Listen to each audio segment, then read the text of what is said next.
All right, genes versus technology, right? So you're with the genes. I lean toward technology. I do think technology is going to keep getting better, and it is going to make genetic limitations increasingly just irrelevant. So I don't know, like if I obsess about sort of the history of phonetic genotypes and how that proposes certain limitations. I don't see what does that have to do with the next 200 fucking years? I just don't see it. So, in terms of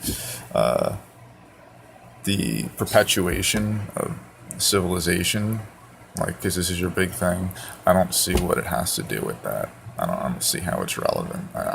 To me, it's just, you're just looking at the way things are, not the way that they're going to be. So the pair bonding thing, once again, I agree. I think that there's a natural inclination to pair bond, but that you have to allow for people to to be exploratory too, and that you could set up the situations whereby exploration can be done in a more safe environment, a more and that was the idea with the tribes thing. So which was my I do lean towards needing having small groups of people living together that are more than, or living within sort of having intimate relationships, but that the size of that group being greater than two, I just see that increasing stability. So I don't see how it seems obvious to me, but yeah, that's so. You I guess would say that the winner that it makes for stronger pair bonding when you have winter environments, but I don't see how living in smaller groups that have more, that allow for more exploratory sexual behavior, I don't see how that diminishes pair bonding. I don't see it. So welfare state, abundance, how are we managing our abundance? We have all this abundance. This is your thing. We have all this abundance now. We're able to create tropical abundance, and within anywhere, no matter where you live. And so, that in itself that's not a bad thing, right? So you're not saying we're too productive and therefore we need to stop being productive. But there's the issue of dealing with the tropical abundance in the kind of situation that we're in. So my issue, and I'm actually I know, like, Scott Adams has this idea that we're going to have robots do everything for us. I don't think that is even close to the case. I think we're going to integrate. We're going to continue to integrate with our technologies. So, and it's just a matter of allowing people to integrate into the technologies, allowing people to work with the technologies, not having all these rules and regulations outside of making eloquent systems that work with however things are. So you don't need a million rules and regulations if you design something well. So you just have to make sure that the principles that you're using work, that they're good principles.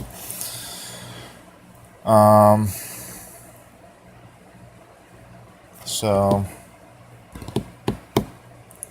there was that. That was pretty quick. 5 minutes and 30 something. This is take five now, so it's pretty good. I got a lot of points in there pretty quickly.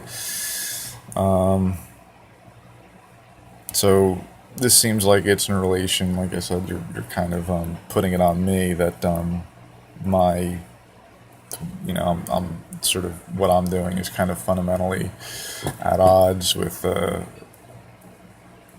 having a good civilization, having a stable civilization. So, one of my ideas here, so we've been, there are these issues between the way that men and women relate to each other in the modern time. A lot of it has to do with just us learning too much bullshit about the sexes. A lot of it, it's just we learned a lot of garbage about just stuff that doesn't work.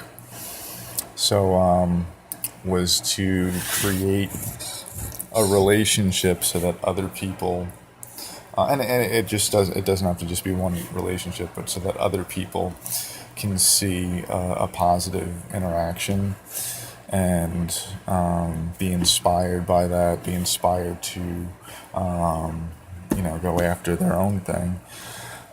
So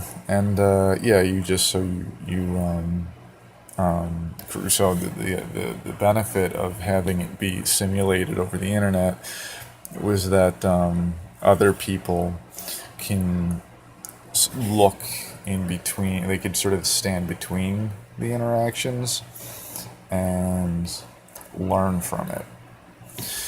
So, and then that would naturally change the way people think about how they might interact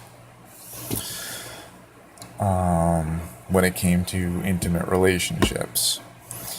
So,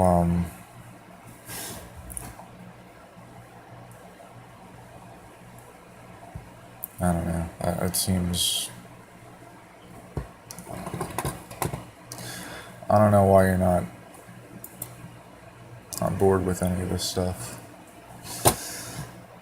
I told, I said I made that comment in Eli's video on flexible glass about how everyone can sort of take their time, work at their own pace. Nobody has to rush. I'm not going to get snapped up by anything or snatched up or whatever.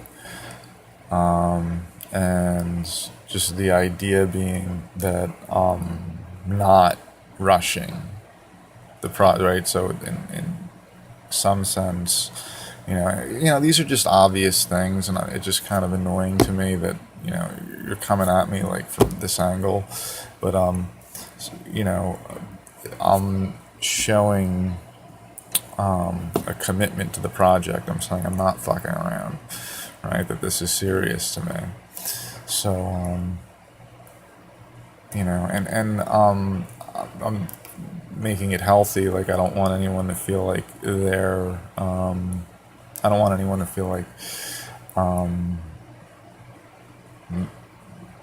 they're like they have to fulfill the role.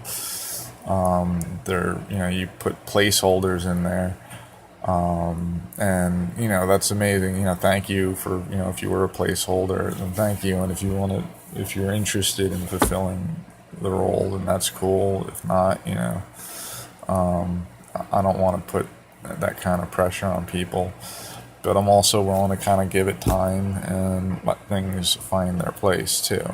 So, I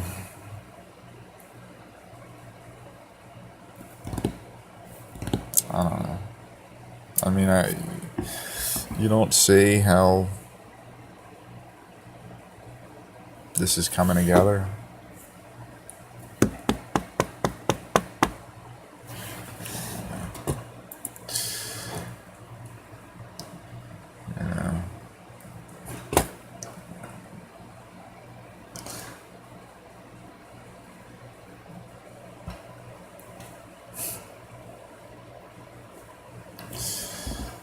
I mean,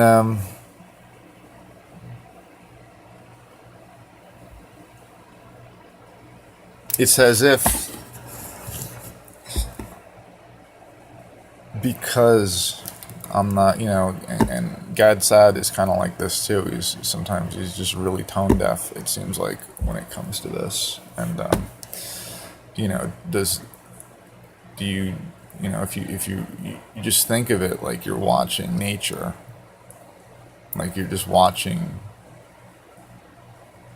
something happening, and then just analyze it from stop putting a fucking moral thing on everything, or Gadsad could stop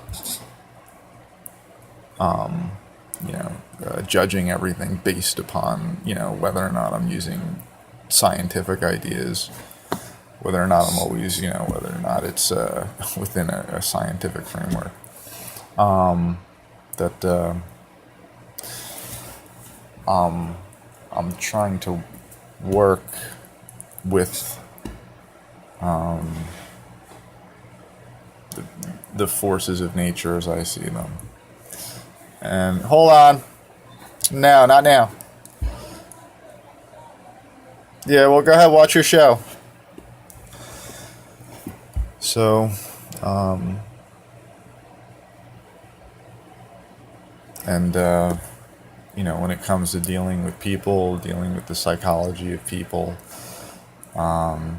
even, dealing with the psychology of myself. I mean, and I'm sure you know this about yourself too. Like, if you're going to motivate yourself to do something, you're not, like, it's not a formula that you write down. You don't behave because of what you rationally think is the right thing to do. You behave because of your own motivations, desires, inclinations. So, this is the kind of thing, this is the realm that I've been working with here.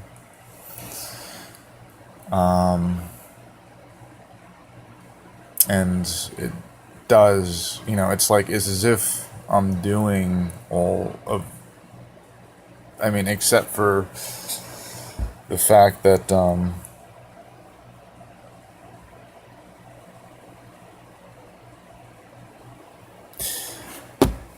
there's the weird signal propagation thing I got going on here. But, outside of that, I'm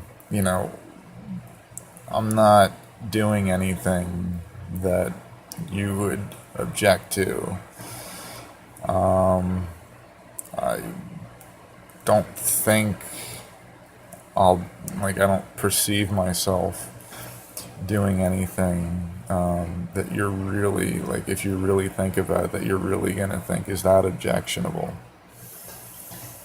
So, but yet, you can, you're going to judge me, you're going to critique me, because I'm not proceeding to perhaps accomplish what you're trying to accomplish, but not doing it by the same means that you would do it. So, and it's just, it's frustrating to me how, you can't see how what I'm doing here is fulfilling the role, as I see it anyway, is fulfilling the role that your reasoning should be done. Right? But if we all just go around on moral high horses, it doesn't necessarily accomplish anything. It doesn't necessarily get done what you want to get done. If you really want to leverage the potentials that we do have, I think you want to work with whatever we are as completely as we can. And from my perspective, you're working within a very small realm of what we are, and you're going to judge everything outside of that. But, it's just, you're not, it's only going to get you so far, and you're always going to be frustrated, and you're always going to be like, why is everybody so stupid, and why won't they just see it the way that I see it? And maybe they're not stupid. I mean, it's something to seriously consider. Like, maybe all the people that you think are so inferior to yourself, maybe they're not inferior. And maybe if you keep going down that path, maybe you'll learn a fucking lesson that you really need to learn.